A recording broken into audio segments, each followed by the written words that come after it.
صل على سيدنا ومولانا محمد وعلى سيدنا علي وسيدتنا فاطمة وسيدتنا زينب وسيدنا حسن وسيدنا حسين وعلى آله وصحبه وبارك وسلم. اللهم صل على سيدنا ومولانا محمد صاحب التاج والمعراج والبراق والعلم دافع البلاء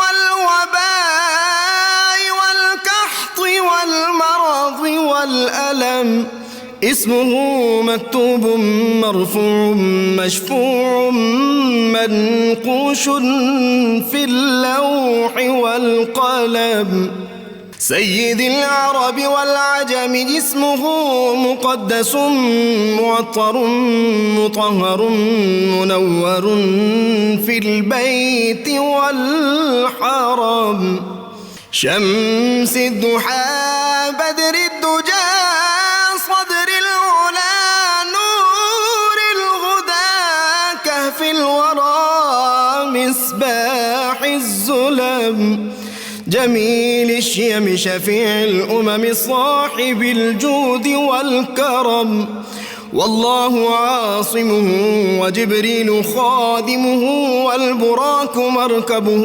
والمعراج سفره وفوق سدرة المنتهى مقامه وقاب قوسين مطلوبه والمطلوب مقصوده والمقصود موجود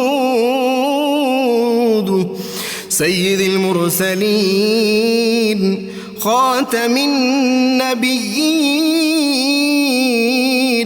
شفيع المذنبين أنيس الغريبين رحمة للعالمين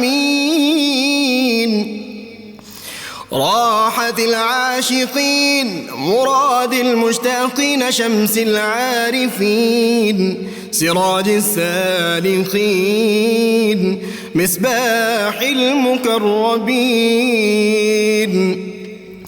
محب الفقراء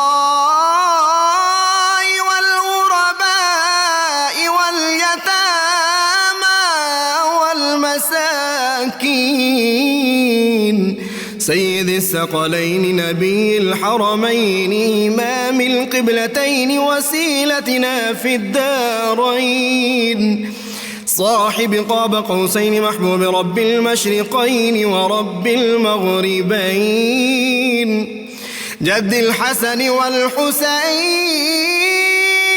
مولانا ومولى الثقلين سيدنا أبي القاسم محمد بن عبد الله نور من نور الله يا أيها المشتاقون بنور جماله بلغ العلا بكماله كشف الدجى بجماله حصلت جميع خصاله صلوا عليه وآله وأصحابه وسلموا تسليما وعلى آله وصحبه وبارك وسلم.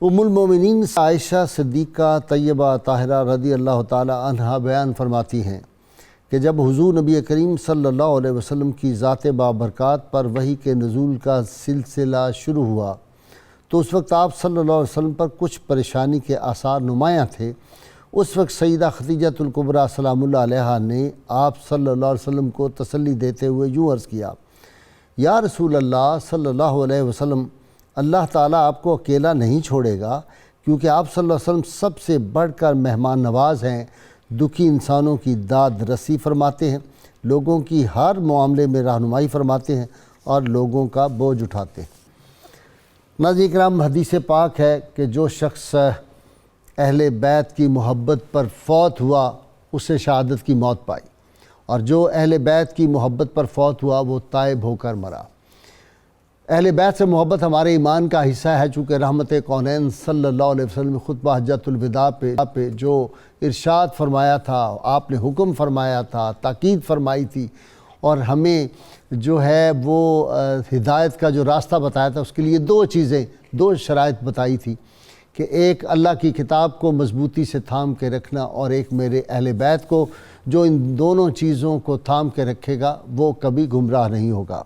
ناظرین، آج ہم سلسلۃ النور کی اس نوری شخصیت کا ذکر پاک کرنے کی سعادت حاصل کر رہے ہیں، اور ان کا آج یوم شہادت ہے، جنہوں نے 12 برس متوکل کے ظلم، جور اور اس کی قید برداشت کی، اور اس کے بعد بھی مسلسل ان کی ساری زندگی ابتلا و مصیبت میں گزری، لیکن ان کے پائے استقلال میں ذرا سی لغزش نہیں آئی۔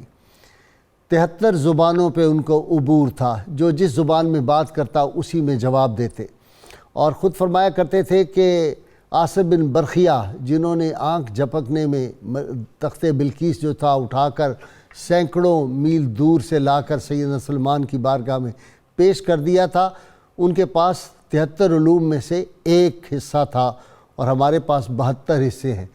وہ شخصیت جن کو وحوش و طیور، پرندے، چرند، درخت، شجر، حجر سب پہچانتے تھے۔ بادشاہ وقت نے کسی نے اس کو مشورہ دیا کہ جو سچا سید ہوتا ہے اس کو تو کبھی آگ نہیں چھوتی، اس کو کبھی جو ہے وہ کوئی جانور درندہ نقصان نہیں پہنچا سکتا۔ انہوں نے کہا یہ ایسی بات بنی ہوئی ہے، آپ ان کو پکڑیں اور پکڑ کر شیر بھوکا رکھیں، کئی دن کا اس کے سامنے ڈال دیں اور ابھی پتہ چل جائے گا۔ تو لہٰذا اسی طرح اس وقت رعونت میں وہ جو نخوت اور غرور اور تکبر جو ہوتا ہے اقتدار کا وہ تھا، اور خلیفہ وقت جو ہے متوکل، اس نے آپ کو شیر کے پنجرے میں ڈال دیا، بھوکے شیر کے۔ وہ قریب آیا اور جو ہی اس نے ان کا پسینہ مبارک کی خوشبو اس کو پہنچی تو وہ آپ کے پاؤں جو تھے وہ چاٹنے لگ گیا۔ ناظرین کرام، وہ ہستی پاک جو سب کچھ کے باوجود اللہ تعالیٰ نے ان کو علم لدنی عطا کیا ہوا تھا۔ بادشاہ وقت نے ایک عالم ڈھونڈا جو بہت بڑا عالم تو تھا لیکن دل سیاہ تھا، اس کو کہا کہ ان کو آپ کچھ چیزیں سکھائیں، ان کو پڑھایا کریں۔ وہ پڑھانے کے لیے آیا اور اس کو بھی علم کا غرور اور تکبر تھا، لیکن جب پڑھانا شروع کیا تو ایک دن اس نے اپنے دیگر احباب سے کہا، یار بظاہر تو میں ان کو پڑھا رہا ہوں لیکن یہ تو ہر قدم پہ مجھے پڑھا رہے ہیں، میرے علم میں اضافہ ہو رہا ہے۔ تو یہ ہستی پاک وہ جن کی رگ و ریشے میں مدینۃ العلم جو ہے اور باب مدینۃ العلم کی جو علمی وراثت تھی جن کے حصے میں آئی، آج ہمارے ممدوح حضرت سیدنا امام علی نقی علیہ السلام، آپ کی شہادت کیسے ہوئی، آپ کی بے شمار کرامات، اور میں تو بار بار یہ کہتا ہوں کہ اہل بیت اطہار کے لیے یہ کرامات جو ہے یہ بچوں کا کھیل ہے۔ یہ کرامات جو ہیں ان کی تو ساری زندگی کرامت ہے، یہ صاحب کرامت لوگ نہیں ہوتے، ان کی زندگی کا ہر لمحہ کرامت ہوتا ہے۔ تو یہ تو تقدیر کے معاملات ہے، ورنہ وہ تو اپنے ایک اشارے سے چاہے تو حکومتیں بدل کے رکھ دیں۔ خیر، انہیں دکھانا ہوتا ہے استقامت کیا ہوتی ہے، صبر کیسا ہوتا ہے، صبر و رضا کیسی ہے، اللہ تعالیٰ کی رضا کے سامنے پھر ان کو مقامات کیا ملتے ہیں کہ کشتگان خنجر تسلیم را ہر زماں از غیب جانے دیگر است۔ تقریباً 14.25 صدیاں گزر گئیں، لیکن آج بھی ان کا نام جب آتا ہے تو عقیدت سے ہمارے دل بھی جھکتے ہیں، ہماری جبینیں بھی جھکتی ہیں، اور ہماری زبانیں لذت آشنا ہوتی ہیں ان کے نام لے کے، ہمارے حوصلے بڑھتے ہیں، ہمیں ایک طہارت اور پاکیزگی کا احساس ہوتا ہے ناظرین کرام جب ان کا ذکر پاک کرتے ہیں۔ اللہم صلی علی سیدنا و مولانا محمد وعلی سيدنا علي وسيدتنا فاطمة وسيدتنا زينب وسيدنا حسن وسيدنا حسين وعلى آله وصحبه وبارك وسلم.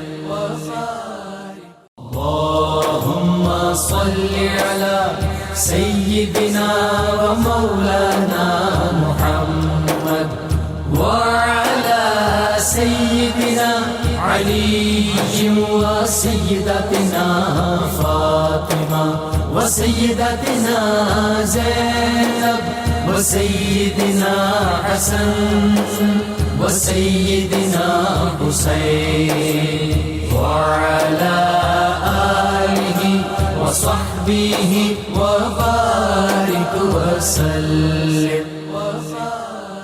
میں ابتدا کر رہا ہوں جناب صاحبزادہ سید زین العابدین سے. جی حضرت امام علی نقی علیہ السلام، کچھ میں نے اشارے کر دیے آپ کے تعارف کے، کچھ آپ فرمائیں. بسم اللہ الرحمن الرحیم وصلی اللہ تعالی علی النبی الامین وعلی آلہ وصحبہ اجمعین. قاضی صاحب، علی وجہ الارض اہل بیت نبوت حضور اکرم صلی اللہ علیہ وسلم کے ساتھ تعلق رکھنے والا وہ پاکیزہ خاندان ہے کہ ان کے وقار اور شرف کے لیے حضور کی نسبت سے بڑا اور کوئی اعزاز نہیں ہے. ہاں، اگر ان کے ساتھ علم و عمل بھی شامل ہو جائیں تو پھر ان کی برابری بالکل ناممکن ہو جاتی ہے. میں یہاں پر حضرت امام علی نقی رضی اللہ تعالی عنہ کے پردادا امام موسیٰ کاظم کا ایک جملہ پیش کرنا چاہتا ہوں اہل بیت کی تعریف پر. خلیفہ ہارون الرشید کے ساتھ اجتماع ہوا حرم کعبہ کے اندر. جس وقت اس نے آپ کو دیکھا بیٹھے ہوئے تو غصے سے بولا، کہنے لگا انت الذی تبایعک الناس سرا، کیا آپ ہی وہ شخص ہیں کہ چھپ چھپ کر لوگ جس کی بیعت کرتے ہیں، یعنی آپ بھی خلافت کے متمنی ہیں.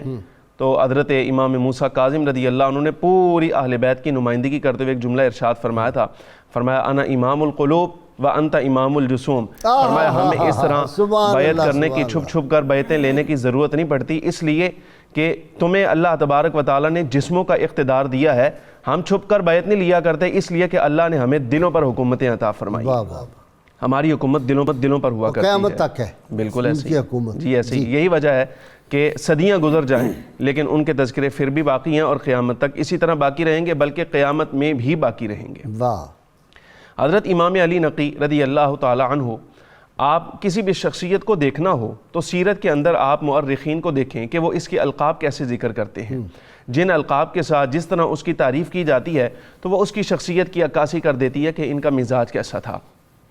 امام علی نقی رضی اللہ تعالی عنہ کے تقریباً 8 کے قریب القاب ذکر کیے گئے جو آپ کی مزاج شناسی کرتے ہیں، بتاتے ہیں کہ آپ کی شخصیت کیسی ہے. آپ کو ہادی بھی کہا جاتا ہے، آپ کو متوکل کہا جاتا ہے، آپ کو ناصح کہا جاتا ہے، آپ کو فقیہ کہا جاتا ہے، آپ کو امین کہا جاتا ہے، آپ کو نقی کہا جاتا ہے، آپ کو تقی کہا جاتا ہے، آپ کو طیب کہا جاتا ہے. سفینۃ الاولیاء میں شہزادہ نے لکھا، کہتے ہیں کہ حضرت امام علی نقی کی شخصیت کو دیکھو تو معلوم ہوگا. کی بات کر رہے ہیں آپ؟ جی بالکل. اچھا. اس نے لکھا کہ امام علی نقی کی شخصیت ایسی ہے، اور کوئی بھی ہو اہل بیت کا انسان تو انسان رہے، اگر ایمان باقی ہو نا تو پھر وہ بھی احترام کرتے ہیں. اہل بیت تو وہ شخصیت ہے کہ جانور بھی ان کا احترام کیا کرتے ہیں. متوکل کے ہی بارے میں لکھا کہ اس کے صحن میں، اس کے جو محل کا صحن تھا، مختلف قسم کے پرندے رکھے ہوئے تھے، اور جب کوئی بندہ داخل ہوتا تھا وہ پرندے بولتے تھے. اگر وہ بندہ کلام کرتا تو وہ خود بھی اپنی آواز نہیں سن سکتا تھا. اور ایسے ہی ہوتا، جیسے ہی کوئی بندہ داخل ہوتا تو ان کے چہچہانے کی آوازیں اتنی زیادہ ہوتی کوئی بندہ سن نہیں سکتا تھا کسی کی آواز کو. حضرت امام علی نقی رضی اللہ تعالیٰ عنہ بارہا جب اس قصر میں اور اس محل میں داخل ہوئے ہیں تو یہ دیکھا گیا کہ جیسے ہی آپ داخل ہوتے تو وہ پرندے جو ہیں وہ بولنا بند کر دیتے اور صرف امام کی زیارت کیا کرتے. جیسے آپ اس محل سے باہر آتے تو پھر پرندے جو ہیں وہ چہچہانا شروع کرتے. بطخیں بڑا شور کرتی تھی، یعنی پرندے اور درندے بھی ان کا احترام کرتے. اچھا جی، اس سے مراد ایک یہ بھی اس سے پتہ چلا کہ جو لوگ اہل بیت کا یا اولیاء کرام کا، صحابہ کرام کا احترام نہیں کرتے وہ درندوں سے بھی گئے گزرے ہیں. بل ہم اضل کی صف میں آتے ہیں. جی کل انعام بل ہم اضل، بالکل یہی ہے، کوئی شک نہیں. قبلہ غائی صاحب، یہ اہل بیت اطہار کی محبت جنت کی کلید ہے. خون خیر الرسول سے ہے جن کا خمیر، ان کی بے لوث طینت پہ لاکھوں سلام. حضرت سیدنا امام علی نقی علیہ السلام کی ذات وہ عظیم ہستی ہے. جب ہم خوبیوں کو دیکھتے ہیں تو حضرت جنید بغدادی رضی اللہ تعالیٰ عنہ آپ نے تصوف کی 8 بنیادیں بیان کی ہیں کہ وہ 8 چیزیں ہیں جو کسی صوفی میں ہونی ضروری ہیں. ان میں پہلی چیز سخاوت ہے، رضا ہے، صبر ہے، استقامت ہے، اسی طرح وہ فقر ہے، نبی پاک صلی اللہ علیہ وسلم حضور. تو وہ تمام انبیاء کرام کی وہ چیزیں ہیں. سیاحت بھی اس میں ہے، غربت بھی ہے، گدری بھی ہے. تو جس وقت ہم آپ کی ذات میں دیکھتے ہیں تو آپ کے معاصرین میں سب سے زیادہ جو چیز نظر آتی ہے وہ 8 کی 8 خوبیاں وہ حضرت امام علی نقی آپ کی ذات بابرکات ہے. بلکہ جب ہم دیکھتے ہیں کہ پچھلے لوگوں کی آزمائش کے لیے جو ترک اس دور کے ظالموں نے اختیار کیے تو آپ کی ذات میں وہ تمام کے تمام وہ جو مصائب و آلام کو جھیلنا ہے وہ بھی ہمیں موجود ہوتا ہے کہ ہجرت ہے، بچوں کو یعنی چھوڑنا ظلم ہے. کی جتنی قسمیں ہو سکتی ہیں وہ ساری آپ نے برداشت کی ہیں، ان سب راہوں سے گزرے ہیں. ساری ہیں. اور پھر تیسری چیز یہ ہے کہ استقامت کے جتنے باب پہلے موجود ہیں وہ بھی سارے کے سارے آپ کی ذات میں موجود ہیں. کچھ سمجھ کر ہی بنا ہوں موج دریا کا حریف، ورنہ میں بھی جانتا ہوں عافیت ساحل میں ہے. میں بھی پتہ ہوتا ہے یہ استقامت کی راہ ہے. اسی طرح اور ہمارے اچھا یہ تو یزید ثانی تھا، یہ جو تھا متوکل، اس نے بڑے ظلم کیے ہیں اور یہ خصوصی طور یزید پہ سے کم نہیں تھا. یعنی اہل بیت اطہار کی قبور کو ان کو مطلب مسمار کرنا اور یہ ساری چیزیں. اچھا یہ مزارات کو مسمار کرنا یہ تو پھر یہ یزیدی خاندان کی اب آپ دیکھ لیں کہ یہ سارا چل رہا ہے اور ان کا بالکل صحیح بات ہے نا، یہ فعل یزیدی اس کو کہیں فعل گے. یزیدی ہے اور ان کا احترام اور ان کو اور وہ جانے بھی نہیں دیتا تھا. وہ کہتا تھا جو امام علی مقام کے مزار پہ یا نجف اشرف سیدنا مولا علی مشکل کشا کے جائے گا اس کو ہم قتل کر دیں گے. اور قتل کیے سینکڑوں لوگ وہاں پہ اور ان کا خون ہے اس سرزمین پر معصوموں کا. بالکل صحیح فرما رہے ہیں آپ. حضرت امام علی نقی آپ کی ذات کو جب ہم دیکھتے ہیں علمی تناظر میں تو اللہ کریم نے جو انہیں قرآن مجید کی حکمت اور اسرار و رموز کی مہارت عطا کی ہے وہ بھی بے مثل ہے. آپ دیکھیں جس وقت متوکل نے ایک منت مانی کہ اگر مجھے شفا ہو جائے تو میں کثیر صدقہ دوں گا، تو اب کثیر کی اس نے ڈیفینیشن پوچھی علماء سے کہ وہ کثیر صدقہ کتنا ہے تو کوئی نہ بتا سکا. تو اس نے آپ کے پاس بندہ بھیجا، جب مشکل اس کی حل نہیں ہوتی تھی تو پھر آپ ہی کام آتے تھے. صحیح، یہ آپ کی وسعت ظرفی و قلبی بھی ہے. تو اس نے کہا جی یہ کثیر کتنا ہوگا؟ تو آپ نے فرمایا کہ 83 دراہم جو ہیں وہ صدقہ کر دو. تو اس نے کہا یہ 83 کا جو فگر ہے یہ آپ نے کیوں ارشاد فرمایا؟ فرمایا یہ بھی قرآن پاک سے ہے. اس نے کہا جی قرآن پاک میں تو نظر نہیں آتا. فرمایا وَلَقَدْ نَصَرَكُمُ اللَّهُ فِي مَوَاطِنَ كَثِيرًا. اللہ کریم ارشاد فرماتا ہے کہ اے حبیب ہم نے آپ کی مدد بہت ساری جگہ پہ کی ہے، کثیر جگہ پہ. تو وہ کون سی جگہ ہیں جہاں حضور کی مدد اللہ کریم نے ارشاد فرمائی ہے؟ تو فرمایا وہ 27 غزوات ہیں اور 56 سرایا ہیں، ان کو جمع کیجئے تو وہ 83 بنتے ہیں. تو ان پہ حضور کی مدد ہے. یہاں پہ قرآن مجید کی بصیرت و بصارت آپ کی نگاہ کے سامنے. اسی طرح ایک مقام پہ جب کہا گیا کہ ایک عورت ہے اس کے ساتھ کسی نصرانی نے ظلم کیا ہے تو اس کی سزا کیا بنتی ہے؟ اس نے کہا میں تو کلمہ شریف پڑھتا ہوں اور آپ کی کتابوں میں ہے کہ کلمہ طیبہ پچھلے سارے گناہوں کو مٹا دیتا ہے تو اس لیے مجھے معاف کیا جائے. بڑا مشکل سوال ہے. بڑا مشکل سوال ہے. اس نے حدیث کوٹ کر دی.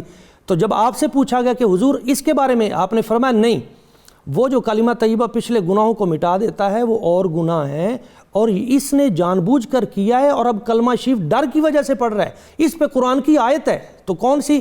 فَلَمَّا رَأَوْا بَأْسَنَا قَالُوا آمَنَّا بِاللَّهِ وَحْدَهُ وَكَفَرْنَا بِمَا كُنَّا بِهِ مُشْرِكِينَ فَلَمْ يَكُ يَنْفَعُهُمْ إِيمَانُهُمْ لَمَّا رَأَوْا بَأْسَنَا. فرمایا اللہ کریم ارشاد فرماتا ہے کہ جب انہوں نے تکلیف کا سامنا کیا اور اس وقت انہوں نے کلمہ طیبہ پڑھا، اللہ تعالیٰ کا اقرار کیا اور شرک کا انکار کیا، فَلَمْ يَكُ يَنْفَعُهُمْ إِيمَانُهُمْ، اب ان کا ایمان انہیں نفع نہیں دے گا. تو اس آیت مبارکہ سے ثابت ہوا کہ اس کو سزا ملنی چاہیے. واہ جی. بشارت فقہی معاملات میں بھی آپ کو جو علم، یہ تو علوم کے سمندر لوگ تھے. جی بسم اللہ الرحمن الرحیم والصلاة والسلام علی سید الانبیاء والمرسلین. غائی صاحب یہ حقیقت ہے کہ آج جس شخصیت اور ہستی کا ہم ذکر کر رہے ہیں حضرت امام علی نقی ہادی رضی اللہ تعالیٰ عنہ 6 سال کی عمر میں یہ مسند امامت پر جلوہ فروز ہوئے. جب آپ کے والد حضرت امام محمد تقی جواد رحمۃ اللہ علیہ دنیا سے رضی اللہ تعالیٰ عنہ پردہ فرما گئے تو پھر یہ مسند امامت پر بیٹھے اور وہ علوم جو خانوادہ نبوت کے خاصہ تھے اس کم سنی کے اندر بھی آپ پر وہ منکشف ہوئے اور بہت ساری کرامات کا ظہور لوگوں نے آپ کی ذات سے دیکھا۔ علم لدنی اسی کو کہتے ہیں؟ جی بالکل اسی کو کہا جاتا ہے۔ اور یہ خانواد میں کہا کرتا ہوں کہ علم قصبی بھی حاصل تھا، علم نسبی بھی حاصل تھا، علم لدنی بھی حاصل تھا۔ یہ نئی ٹرم استعمال کی ہے، بہت خوب۔ علم نسبی۔ جی تو وہ علوم نبوت جو خاصہ تھے وہ آپ کی ذات سے منکشف ہوئے، اور یہی وجہ ہے کہ مشکل سے مشکل فقہی مسائل جو ہیں وہ آپ سے پوچھے گئے۔ اسی طرح ایک روایت در منصور کے اندر موجود ہے کہ آپ خلیفہ متوکل کے پاس بہت بڑے بڑے فقہاء بیٹھے تھے۔ اس نے سوال کیا کہ یہ بتاؤ کہ جب آدم علیہ السلام نے حج کیا تھا تو اس کے بعد ان کا خلق کس نے کیا تھا، سر کے بال کس نے اتارے؟ تو وہ بڑے بڑے فقہاء خاموش ہو گئے۔ انہوں نے کہا جی اس کا جواب ہمارے پاس تو نہیں ہے۔ تو خلیفہ متوکل نے کہا کہ میں ایسے شخص کو جانتا ہوں جو اس کا جواب جانتا ہے، اور وہ اس کا جواب دے دے گا۔ چنانچہ یہ بات جو تھی حضرت امام علی نقی رضی اللہ تعالیٰ عنہ سے پوچھی گئی کہ آپ اس کا جواب دیں۔ پہلے تو آپ نے انکار فرمایا، جب اس نے اصرار کیا تو پھر آپ نے فرمایا کہ اس کا جواب یہ ہے کہ میں نے اپنے والد سے روایت کی، انہوں نے اپنے دادا سے، انہوں نے اپنے والد سے روایت کی۔ نبی اکرم صلی اللہ علیہ وسلم نے ارشاد فرمایا کہ جب آدم علیہ السلام نے حج کیا تو حضرت جبریل امین کو حکم دیا گیا وہ یاقوت کا پتھر لے کر زمین پر آئے، اس کے ساتھ آدم علیہ السلام کے سر کو رگڑا گیا، جب ان کے بال اتر گئے تو اس سے ایک نور نکلا، وہ نور جہاں تک پھیلا وہ حرم قرار پایا۔ یہ حدیث آپ نے بیان کی جو در منصور کے اندر موجود ہے۔ تو اس پر وہ بڑے بڑے فقہاء حیران رہ گئے کہ یعنی وہ مسئلہ جو اس کا جواب بھی آپ نے دیا اور وہ روایت پیش کی جس کے سند کے اندر آپ کے خاندان کا ذکر تھا۔ تو یہ آپ کا ایک فقہی مقام تھا۔ اس کے ساتھ ساتھ آپ دیکھیے کہ کتنی بڑی آپ کی شخصیت تھی، کتنا بڑا مقام رب نے دیا تھا، لیکن اس کے باوجود عاجزی کا عالم یہ تھا کہ آپ خود کھیتوں میں جا کر کام کرتے تھے، زمین کھیتی باڑی کرتے تھے۔ اور اس حضرت علی بن حمزہ فرماتے ہیں کہ میں نے خود دیکھا حضرت امام علی نقی رضی اللہ تعالیٰ عنہ کو کہ وہ پسینے کے اندر پاؤں تک شرابور ہیں اور وہ اس حالت میں بھی کام کر رہے ہیں۔ تو میں نے ان سے کہا کہ کیا اور کوئی شخص نہیں تھا جو یہ کام کرتا؟ تو آپ نے فرمایا کہ قد عاملہ بالمسحات من و خیر منی و ابی، کہ کدال کے ساتھ تو ان لوگوں نے بھی کام کیا جو مجھ سے بھی بہتر تھے اور میرے باپ سے بھی بہتر تھے۔ تو عرض کیا کہ کون؟ کہا وہ رسول اللہ صلی اللہ علیہ وسلم ہیں اور دیگر انبیاء کرام ہیں جنہوں نے یہ کدال کے ساتھ کام کیا۔ اور پھر فرمایا کہ من النبیین والصالحین والمرسلین والصالحین، کہ یہ جو کام ہے کدال کے ساتھ محنت مزدوری کرنا یا اپنے رزق حلال کے لیے محنت کرنا، یہ کام تو نبیوں کا کام ہے، رسولوں کا کام ہے، صالحین کا کام ہے، اور وہ یہ کام کرتے آئے ہیں۔ تو اب یہ دوسری بات یہاں غازی صاحب جیسا ڈاکٹر صاحب نے بھی کہا کہ اس وقت آپ کو ظلم کا نشانہ بنایا گیا، یعنی آدھی زندگی تو آپ نے قید خانے میں گزاری ہے۔ 40 سال آپ کی عمر ہے، 20 سال تو قید خانے میں گزرے، 12 سال مسلسل اور پھر کچھ سال۔ اس کی بنیادی وجہ کیا تھی؟ وجہ یہ تھی کہ خانوادہ نبوت کا ایک بھی فرد اگر کسی دور میں موجود تھا تو وہ لوگوں کی عقیدتوں اور محبتوں کا مرکز تھا۔ جیسے صاحبزادہ زین اللہ عابدین نے فرمایا کہ دلوں کے حاکم ہیں ہم۔ اور پھر لوگ نبی علیہ السلام کا یہ ارشاد بھی لوگ جانتے تھے کہ حضور صلی اللہ علیہ وسلم نے فرمایا کہ اہل بیت کے ساتھ ایک دن کی محبت 1000 سال کی عبادت سے بہتر ہے۔ تو لوگوں کی عقیدت اور محبت کا مرکز وہ خانوادہ رسول کا فرد تھا۔ یعنی جب آپ کو مدینہ طیبہ سے لے جایا جا رہا تھا خلیفہ متوکل کے حکم پر تو لوگ اس قدر دھاڑے مار کر روئے کہ ایسی آواز پہلے نہیں سنی گئی۔ اس طرح لوگ رو رہے تھے آپ کی جدائی کے اندر کہ جو قاصد لینے آیا تھا وہ بار بار اس بات کا یقین دلا رہا تھا کہ ان کو کوئی نقصان نہیں پہنچے گا، کچھ نہیں ہوگا، میں گارنٹی دیتا ہوں۔ لوگ اس طرح روئے۔ وہ جو لوگوں کی عقیدت اور محبت اور مرکز تھی وہی حکمرانوں کے لیے خطرہ تھا کہ ہمارا اقتدار چھن نہ جائے، اور یہی خبر خلیفہ کو دی گئی کہ انہوں نے تو گھر میں ہتھیار جمع کر لیے ہیں، لوگوں کے مائتیوں کے حدود ہیں، اور جب تلاشی لی گئی تو قرآن مجید کے چند نسخوں کے علاوہ اور دینی کتب کے علاوہ کچھ بھی نہیں ملا۔ اور جب چھاپا مارا گیا تو اس وقت کیفیت یہ تھی کہ اون کی چادر آپ کے سر پر تھی، جہنم کے متعلق آیات پڑھ کر آپ زاروں کی طرح روتے تھے، جنت کے متعلق آیات پڑھ رہے تھے۔ اللہم صلی علی سیدنا و مولانا محمد وعلی سیدنا علی و سیدتنا فاطمہ و سیدتنا زینب و سیدنا حسن و سیدنا حسین وعلی آلہ وصحبہ وبارک وسلم۔ اللہم صلی علی سیدنا سيدنا ومولانا محمد وعلى سيدنا علي وسيدتنا فاطمة وسيدتنا زينب وسيدنا حسن وسيدنا حسين وعلى آله وصحبه وبارك وسلم. سیدنا علی مرتضیٰ شیر خدا کا وہ قول مبارک کہ میری محبت اور صاحبین کا بغض ایک جگہ جمع نہیں ہو سکتے. صحیح بات. جو سیدنا عمر اور سیدنا ابو صدیق سے بغض رکھے وہ حضرت علی کی محبت اس کے دل میں داخل ہی نہیں ہو سکتی. داخل نہیں ہو سکتی، بالکل صحیح. اور اسی پہ ایک حدیث پاک بھی ہے کہ آپ علیہ الصلوۃ والسلام نے ارشاد فرمایا ان اللہ اختارنی واختار علی اصحابی. اللہ کریم کی ذات نے مجھے اختیار کیا اور میرے لیے پھر میری جو جتنی بھی جن کی میں نے تربیت کی وہ سب اصحاب وہ میرے لیے اختیار کیے. تو یہ اللہ کریم کے اختیار کردہ اس نے بھی. اب دیکھیں حضرت جناب امام علی نقی آپ کی ذات ان میں ہمیں جہاں اور بہت سے خصائص نظر آتے ہیں ان میں آپ کی کرامات اور وہ برکتیں بھی ہیں. اگرچہ صالح بن سعید جب آپ کے پاس گئے تھے آپ کے چاہنے والے تو انہوں نے جا کے شکوہ کیا کہ حضور اللہ کریم نے آپ کو اتنا بڑا مقام عطا کیا ہے مگر یہاں ہم دیکھتے ہیں کہ آپ نے اپنے سامنے قبر بنوائی ہوئی ہے اور ہمیشہ قبر کو مد نظر رکھتے ہیں اور یہاں کی صورت نہیں ہے اور قید میں بھی آپ نے. تو کاش ایسا ہوتا کہ کوئی بہت عمدہ محل آپ کے لیے ہوتا. تو آپ نے فرمایا ذرا دوبارہ دیکھو ادھر. تو جب دوبارہ دیکھا تو وہاں پہ بڑے بڑے روضات باغات اور غلمان اور جنتی خوشبوئیں اور وہ ساری چیزیں. فرمایا یہ جنت تو ہمارے ساتھ ہی رہتی ہے، یہ وقت کرامت دکھانے کا نہیں ہے، یہ استقامت دکھانے کا ہے. تو یہ جو بنیادی چیزیں ان کے وجود میں استقامت اور خیر. اور دوسری آپ دیکھیں وہ جو آپ نے واقعہ بیان کیا وہ ایک بی بی زینب تھی جس نے یہ کہا تھا کہ میں حضرت سیدہ فاطمہ الزہرا سلام اللہ علیہ. تو اس پہ پھر آپ نے کہا تھا کہ شیروں کے آگے ڈالا جائے تاکہ پتہ چل جائے جو حقیقی سے. اور وہاں پہ ایک مرتبہ ایک واقعہ پیش آیا کہ ایک جادوگر آیا ہندوستان کا متوکل کے دربار میں اور اس نے کہا کہ میرے پاس بڑے بڑے فن ہیں. اس نے اپنے کرتب دکھائے تو متوکل نے کہا کہ میں حضرت امام علی نقی کو بلاتا ہوں تو ذرا ان کے ساتھ تھوڑی سی معاذ اللہ ہرزہ رسائی کیجیے ان کی انگشت نمائی. تو اس نے بلا کے کھانا آپ کے سامنے رکھا. جب حضرت امام علی نقی آپ نے روٹی کی طرف اپنا ہاتھ بڑھایا تو اس نے جادو کے زور سے روٹی کو اشارہ کیا تو روٹی کھس کے اس کی طرف چلی گئی. جب تیسری بار ایسا ہوا تو آپ جلال میں آ گئے اور اس کے دسترخوان کے اوپر جو شیر بنا ہوا تھا آپ نے اسے حکم دیا کہ اس کو پکڑ لے.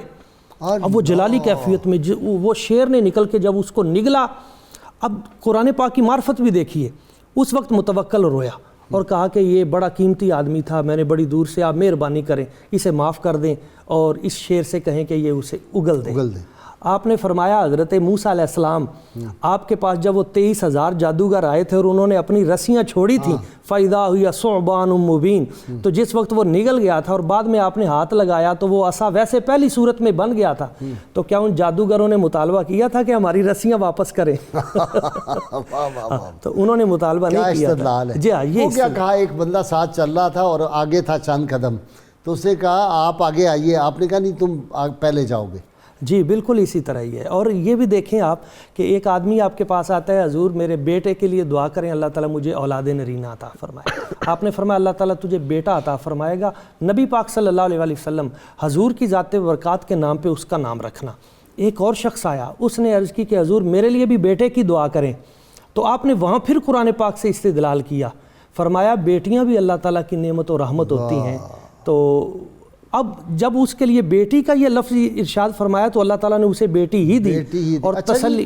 بشارت صاحب وہ ابن سکیت کی زبان اکھڑوا دی تھی، کیا اس کا قصور کیا تھا؟ جی غازی صاحب حقیقت یہ ہے کہ جس نے بھی خانوادہ رسول سے اور اہل بیت سے دشمنی کی یا بغض رکھا وہ دنیا میں یہ برت کا نشان بنا. جس طرح ڈاکٹر صاحب فرما رہے تھے کہ اس نے شان بیان کی نا اہل بیت اطہار کی. ابن سکیت شاعر تھا بہت بڑا. تو یہ اس نے پوچھا متوکل نے کہ یہ بتاؤ کہ میرے بیٹوں کی شان زیادہ ہے یا حسنین کریمین کی؟ اس نے کہا حسنین کریمین کی بات کرتے ہو، ان کا جو خادم تھا حضرت قمبر، قمبر جو غلام تھا سیدنا علی مرتضیٰ کا، یہ تو اس کا بھی نہیں مقابلہ کر سکتے، اس کی خاک راہ کو نہیں پہنچ سکتے. جی اسی قسم کا غازی صاحب ایک اور واقعہ ہے کہ آپ کھانا کھا رہے تھے آپ کے ساتھ ایک شخص بیٹھا ہوا تھا اور وہ بڑی بیہودہ گفتگو کر رہا تھا. آپ نے اس کو 2-3 مرتبہ منع فرمایا لیکن اس نے توجہ نہ کی. آپ نے فرمایا کہ اس کی حالت دیکھو کہ اس کو ابھی یہ کھانا نصیب بھی نہیں ہوگا, یعنی ابھی کھانا شروع نہیں ہوا تھا. آپ نے فرمایا اس کو یہ کھانا نصیب بھی نہیں ہوگا اور اس کی باتیں سنو. اب وہ بھی لوگ بھی بڑے حیران ہوئے کہ کھانے کے دسترخوان پر بیٹھا ہے اور کھانا سامنے شروع ہونے والا ہے. اتنے میں ایک شخص آیا اور اس کی والدہ کے بارے میں بتایا کہ اس کی والدہ جو ہے وہ اس وقت بڑی عجیب حالت میں ہے, زخمی ہے. وہ شخص وہاں سے اٹھ کر چلا گیا.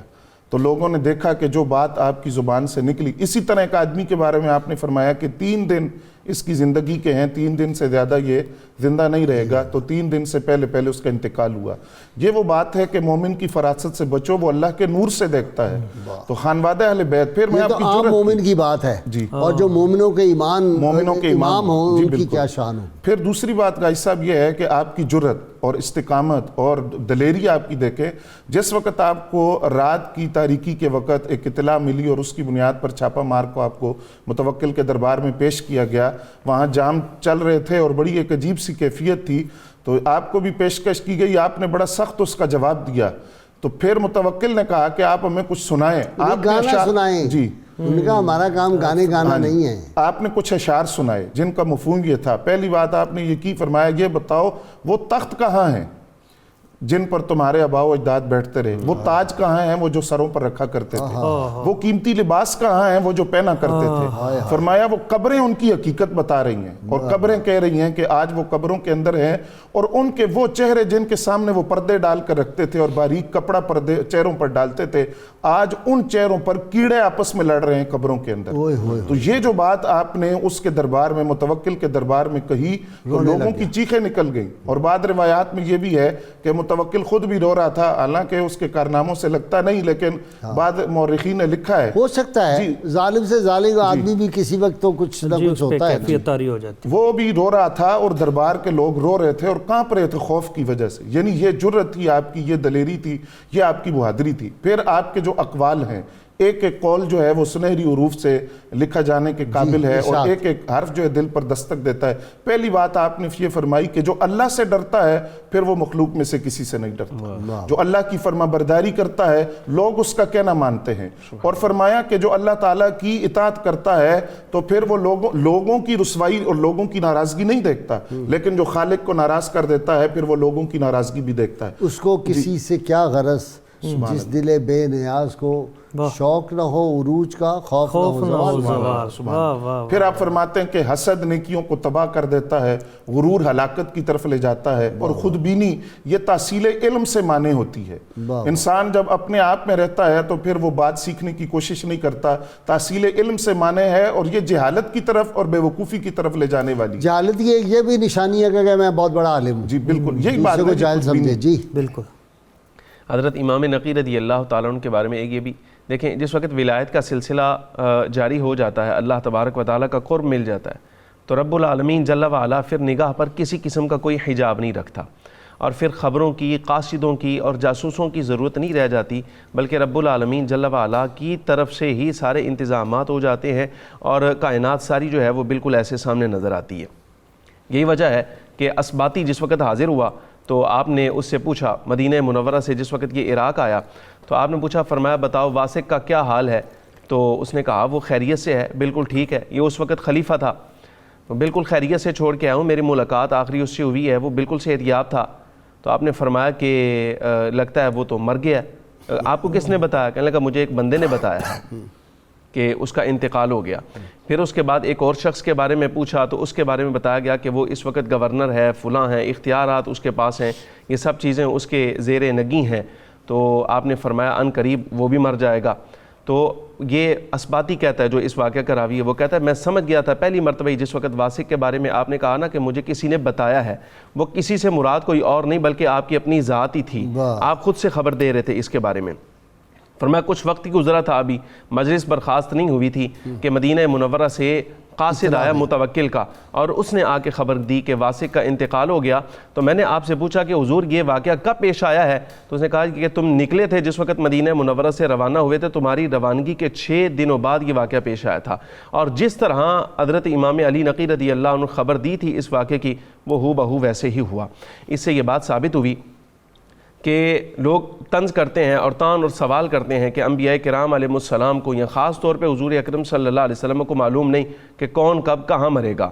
اس واقعے سے تو معلوم ہوا کہ اللہ تبارک و تعالیٰ نے یہ بات تو حضرت امام علی نقی رضی اللہ عنہ پر بھی پوشیدہ نہیں رکھی اور آپ سے بھی پوشیدگی میں نہیں ہے کہ کون کب کہاں مرے گا۔ اگر امام علی نقی کو معلوم ہے تو پھر امام الانبیاء صلی اللہ علیہ وسلم کو تو بدرجہ اولا معلوم تو ہوگا۔ اولیاء کرام کو پتہ ہوتا ہے، وہ پہلے سے اپنی بھی خبر دے دیتے ہیں، دوسروں کی بھی خبریں دے دیتے ہیں۔ جی بالکل ہزارہا واقعات اس پہ موجود ہیں۔ جی بالکل صحیح فرمایا۔ ایسے ہی، اللہ کے نور سے جو دیکھتا ہے جی بالکل ایسے مومن، اور مومنوں کے امام جو ہیں وہ تو پھر، اور جن کے رگ و ریشے میں نور مصطفیٰ صلی اللہ علیہ وسلم معجزہ ہو، ان کے لیے تو ساری کائنات ہتھیلی پہ ہے۔ بالکل نظر تو الہ بلاد اللہ جمعن کخردلۃ علی حکم اتصالی۔ تو پھر سارے شہروں کو دیکھ رہے ہیں تو ان کو پتہ ہے اس شہر میں کیا ہو رہا ہے، اس شہر میں کیا ہو رہا ہے، یہ کیا ہو رہا ہے، یہ بیان کرتے ہوئے۔ جی قبلہ غازی صاحب، آپ کے اقوال میں ایک آپ کی وصیت بھی ہے۔ ارشاد۔ آپ نے اپنے بیٹے سے یہ وصیت فرمائی کہ بیٹا اپنی عقل کی زکوٰۃ نکالتے رہا کرو۔ اللہ، تو انہوں نے عرض کی کہ ابا جی یہ عقل کی زکوٰۃ کیسے ہوتی ہے؟ تو فرمایا جو بے وقوف ہیں ان سے زیادہ بحث و مباحثہ نہ کیا کر، واہ یہی عقل کی زکوٰۃ ہے۔ واہ واہ واہ، اسی طرح آپ فرمایا کرتے تھے کہ جو بے وقوف آدمی ہوتا ہے اس کا دل زبان پہ ہوتا ہے، واہ واہ واہ اور جو عقل مند ہوتا ہے اس کی زبان دل میں ہوتی ہے۔ واہ واہ واہ واہ۔ اچھا، اسی طرح آپ نے جو نصائح فرمائے ان میں ایک نصیحت یہ بھی ہے کہ الناس فی الدنیا بالاموال وفی الآخرۃ بالاعمال، کہ لوگ دنیا میں مال کے پیچھے ہوتے ہیں، آخرت میں اعمال کے پیچھے ہوں گے، اس لیے وہ چیز اپناؤ جو آخرت میں تمہیں کام آئے، یعنی مال کے پیچھے نہ لگو، جو ساتھ جائے، جو تمہاری مشکلات کو حل کرے۔ نہیں تو ڈاکٹر صاحب یہ بتاؤ کہ یہ جو ڈالر وغیرہ یا اتنے لوگ اکٹھے کرتے ہیں تو یہ قبر میں نہیں جا سکتے؟ ایک صورت میں جا سکتے ہیں۔ ہاں وہ صورت یہ ہے جیسے حضرت جناب عیسیٰ علیہ السلام، آپ سے کسی نے پوچھا حضور مرنے کو دل نہیں کرتا، آخرت کی طرف دیکھتے ہیں تو دل گھبراتا ہے، آپ نے فرمایا بندے کا دل وہاں لگتا ہے جہاں اس کی دولت ہو۔ آپ نے ساری دولت تو دنیا میں لگا دی، یہی انویسٹمنٹ کی، تو آپ کا دل آخرت کی طرف کیسے لگے گا؟ اس دولت کو آخرت میں منتقل کر دو۔ واہ واہ، جب آخرت میں منتقل کرو گے آپ کا دل لگ جائے گا کہ وہاں میرے محلات سب کچھ موجود ہے۔ یہ طریقہ ہے کہ آپ نہیں تو وہاں لے جائے، اگر تھیلا بھر کے لے جائے ڈالروں کا، بالکل نہیں، اور وہ فرشتے آئیں تو ان سے کہے اس میں سے آپ سوال ہی پیدا نہیں ہوتا، سوال ہی پیدا نہیں ہوتا، پکی بات ہے، سوال ہی پیدا نہیں ہوتا۔ جی بالکل۔ اور ایک یہاں پہ میں آپ کا جو قول ہے وہ بھی بڑا خوبصورت ہے۔ آپ فرماتے ہیں کہ العقوق یعقب القلہ ویودی الی الذلہ، یہ جو توہین ہے العقوق، والدین کی توہین، بزرگوں کی توہین، اہل بیت و کرام اور صحابہ کرام یا انبیاء کرام کی توہین، یعقب الذلہ، یہ بندے کو ذلت میں مبتلا کرتی ہے، کسی کی بھی توہین، ویودی الی الذلہ، اور آخر کار اسے ذلت سے ہمکنار کر دیتی ہے۔ اللہم صلی علی سیدنا و مولانا محمد وعلی سیدنا علی و سیدتنا فاطمہ و سیدتنا زینب و سیدنا حسن و سیدنا حسین وعلی آلہ وصحبہ وبارک وسلم۔ اللہم صلی علی سیدنا و مولانا محمد وعلی سیدنا علی و سیدتنا فاطمہ و سیدتنا زینب و سیدنا حسن و سیدنا حسین وعلی آلہ وصحبہ وبارک وسلم۔ کتاب الشفاء سے نسخہ نیک کام یقینی کامیابی کے لیے اگر کوئی شخص کسی نیک کام کا ارادہ رکھتا ہو تو 313 بار آیہ کریمہ اور 24 بار پہلا کلمہ پڑھ کر اس کام کا آغاز کریں، انشاءاللہ یقینی کامیابی ہوگی۔ اول و آخر درود پاک لا الہ الا انت سبحانک انی کنت من الظالمین ضرور پڑھیں۔ حضرت سیدنا امام علی نقی علیہ السلام فرماتے ہیں حسد نیکیوں کو تباہ کر دیتا ہے، غرور کی وجہ سے دشمنی پیدا ہوتی ہے، خود بینی تحصیل علم سے مانے اور پستی و نادانی کی طرف کھینچنے والی ہے، کنجوسی بڑا مذموم اخلاق ہے اور لالچ بہت بری صفت ہے۔ جی چشتی۔ پیارے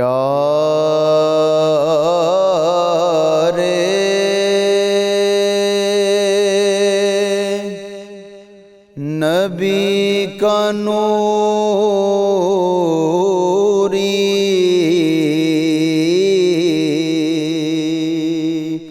ستارہ علی نقی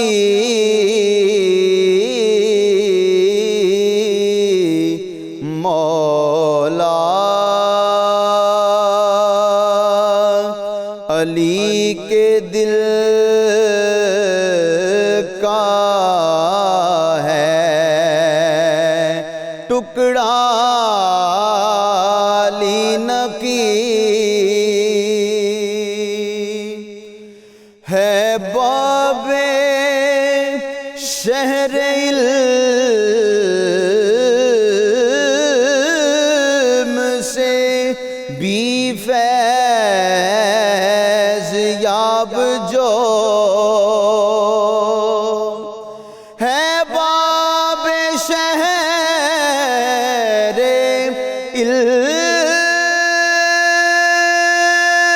علم سے بھی فیض یاب جو فضل و کمال و زہد میں اعلیٰ علی نقی فضل و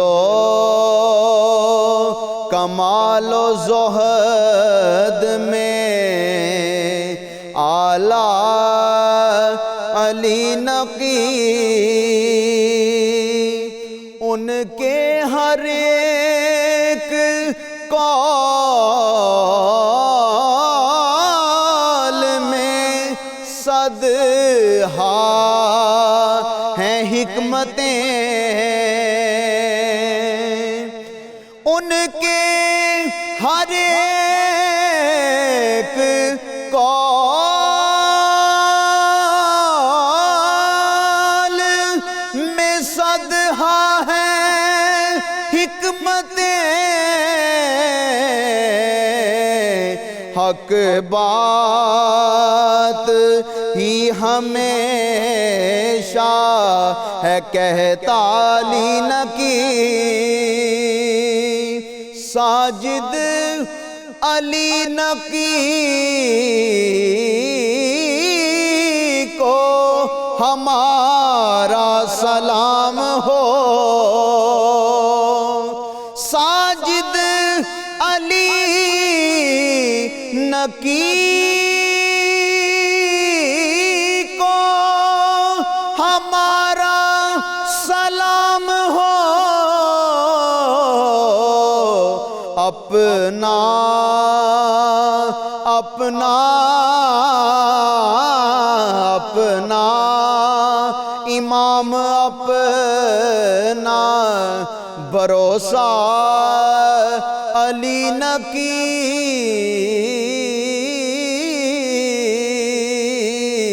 پیارے نبی کا نوری ستارہ علی نقی